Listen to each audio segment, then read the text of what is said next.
નમસ્કાર મિત્રો, વિડીયોમાં તમારું સ્વાગત છે। જી હા મિત્રો, અત્યારે હાલ મોટા અને મહત્વના સમાચાર સામે આવી રહ્યા છે। તો મિત્રો, સમાચારમાં વાત કરીએ તો આધાર કાર્ડનો ઉપયોગ હવે દરેક પ્રકારના સરકારી અને પ્રાઇવેટ કામમાં ઓળખના પુરાવા તરીકે થઈ રહ્યો છે।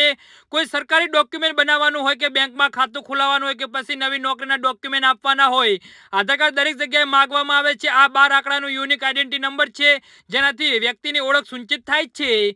જી હા મિત્રો, અત્યારે હાલ મોટા સમાચાર સામે આવી રહ્યા છે। તો મિત્રો, સમાચારમાં વધુ વિગતવાર વાત કરીએ તો સરકારી યોજનાનો લાભ લેવા, બેન્કિંગ સુવિધાનો લાભ લેવા માટે આધાર નંબર ખૂબ જ જરૂરી છે। એવામાં આધાર કાર્ડને લઈ એક મોટા સમાચાર સામે આવ્યા છે।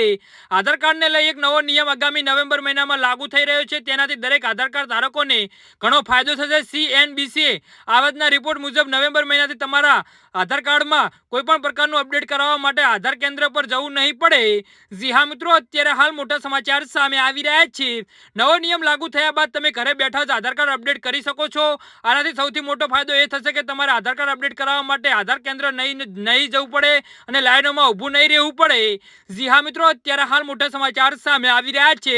આધાર કાર્ડમાં કોઈ પણ વિગતો OTP દ્વારા અપડેટ થશે। હાલમાં 2000 મશીનો નવો ડેટાબેઝ સાથે જોડાયેલી 98 મશીનો નવો સુધી જોડાઈ જશે। આધાર કાર્ડ ધારકો ફક્ત બાયોમેટ્રિક્સ અથવા IRIS સ્કેન માટે જ આધાર કેન્દ્ર જવું પડશે। જી હા મિત્રો, તો આના વિશે તમારું શું કહેવું છે તો નીચે મારી કમેન્ટ બોક્સમાં જરૂરથી જણાવજો અને અમારી YouTube ચેનલને સબસ્ક્રાઇબ કરવાની ભૂલતા નહીં। ધન્યવાદ।